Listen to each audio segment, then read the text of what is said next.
Natasha Simon, die primaire gesondheidstoesighouer van Loederitz.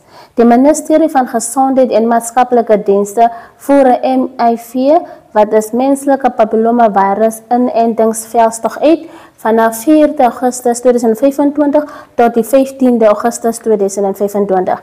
Die veldtog is gemik op meisies tussen die ouderdom van 9 tot 14 jaar. Die MIV-enstog is veilig en doeltreffende manier om servikale kanker en ander HPV-verwante siektes later in die lewe te voorkom. Dit is die doeltreffendste wanneer dit toegedien word voordat blootstelling aan die virus plaasvind.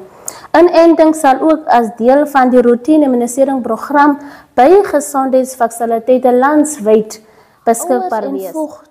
Word aangemoedig om hierdie veldtog te ondersteun deur seker te maak dat hulle dogters die enstof ontvang. Saam kan ons die gesondheid en toekoms van ons jong generasie beskerm.